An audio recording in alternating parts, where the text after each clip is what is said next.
سلطان محمد خان ثالث 974 میں پیدا ہوئے اور 1003 ہجری میں اپنے والد کی وفات کے 12 دن بعد بادشاہ سلطنت ہوئے۔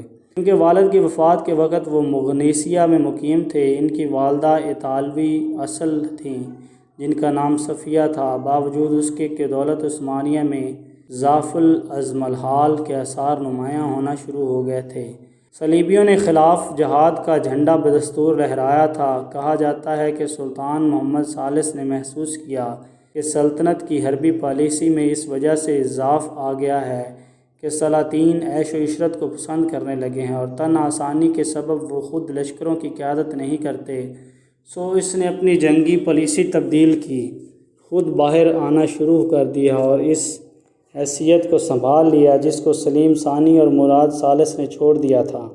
خود ہی لشکروں کی قیادت کرنے لگا اور امور مملکت کو براہ راست اپنے ہاتھ میں لے لیا۔ بہت ہی تھوڑے عرصے میں لوگوں نے دیکھا کہ سلطان خود لشکر کے زمام قیادت ہاتھ میں لیے بلغراد کی طرف جا رہا ہے۔ بلغراد سے سلطان جب میدان کی طرف روانہ ہوا تو سلطان کے باہر نکلنے کی وجہ سے لشکر میں دینی حمیت اور عسکری غیرت جاگ اٹھی۔ سلطان نے ارلوحیسا کا قلعہ فتح کیا جسے 1556 میں سلطان سلیمان فتح نہیں کر سکا۔ پھر ہنگری اور آسٹریا کے لشکروں کو مار بھگایا جو اس قلعے کے نزدیک ٹھہرے ہوئے تھے۔ یہ واقعہ 26 اکتوبر 1596 کا ہے، حتیٰ کہ یہ واقعہ محافظ کے واقعہ کے مشابہ قرار دیا جس میں 1526 میں سلطان سلیمان کو فتح ہوئی تھی۔ اس جنگ کے بعد مسلسل لڑائیاں ہوتی رہیں لیکن کوئی فیصلہ کن معرکہ برپا نہ ہو سکا۔ سلطان محمد خان ثالث کے دور حکومت میں سلطنت عثمانیہ کے بعض داخلی شورشوں کا بھی سامنا کرنا پڑا جن کی قیادت قرہ یازیجی کر رہا تھا۔ ایک اور بغاوت کی قیادت خیالہ کے ہاتھ میں تھی لیکن سلطان نے بڑی مشکل سے ہی صحیح مگر ان پر قابو پا لیا۔ ان داخلی حالات کو دیکھ کر ایک محقق کو اس بات کا اندازہ ہو جاتا ہے کہ ملک کا فوجی نظام کافی حد تک کمزور پڑ چکا تھا اور فوج میں یہ طاقت نہیں رہی تھی کہ وہ اپنے ملک اور اس کی عزت و وقار کو دشمن سے بچائے۔ شیخ سعد الدین افندی سلطان محمد ثالث کے شیوخ میں سے تھے۔ انہوں نے ہی اپنے مرید سلطان محمد ثالث کو فوج کی قیادت کا مشورہ دیا تھا۔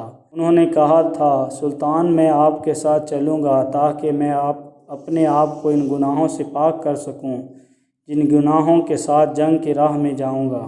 ایک جنگ میں جب کہ سلطان کے ساتھی سلطان کا ساتھ چھوڑ گیا اور قریب تھا کہ سلطان کو دشمن گرفتار کر لیتا، شیخ سعد الدین افندی نے فرمایا، بادشاہ محترم ثابت قدمی کا مظاہرہ کیجیے، آپ اپنے مالک کی مدد کی بدولت فتح مند ہوں گے۔ سلطان اپنے گھوڑے پر سوار ہوا اور اپنے ہاتھ میں تلوار لیے دشمن پر ٹوٹ پڑا۔ اللہ کریم کے حضور میں شیخ نے گڑ گڑا کر دعا کی اور صرف ایک ہی لمحے میں اللہ واحد قہار کی مدد آ پہنچی۔ یہ معرکہ قلعہ اکرا کی فتح کے بعد واقع ہوا۔ سلطان محمد خان ثالث کی شاعری سلطان کو تعلیم، ثقافت، ادب سے وافر حصہ عطا ہوا تھا۔ وہ بڑے دیندار تھے اور تصوف کی طرف خصوصی میلان رکھتے تھے۔ ان کے اشعار نہایت ہی بلند معنی کی حامل ہیں۔ وہ ایک جگہ کہتے ہیں کہ میں ظلم کو پسند نہیں کرتا بلکہ میں عدل میں رغبت رکھتا ہوں۔ ہم اللہ کی محبت کے لیے کرتے ہیں جو کرتے ہیں اور اس کے احکام کو گوش گوش سے سنتے ہیں۔ ہم اللہ تعالیٰ کی رضا چاہتے ہیں۔ ہم عارف ہیں اور ہمارے دل دنیا کے لیے آئینہ کا کام دیتے ہیں۔ ہمارے دلوں میں ازل سے عشق کی آتش جل رہی ہے۔ ہم کھوٹ اور دھوکے سے دور ہیں اور ہمارے دل پاک ہیں۔ سلطان محمد ثالث تمام بغاوتوں اور سخت ترین شورشوں کو کچلنے کے بعد اتوار 18 رجب 1012 کو ہجری کو واصل بحق ہوئے۔ ان کی مدت حکومت 9 سال 2 ماہ اور 2 دن ہے اور وصال کے وقت عمر 38 سال تھی۔ سلطان محمد خان ثالث نبی پاک صاحب لولاک صلی اللہ علیہ وآلہ وسلم سے اس قدر عشق کرتے تھے کہ آپ صلی اللہ علیہ وآلہ وسلم کا نام سنتے ہی احترام سے کھڑے ہو جاتے۔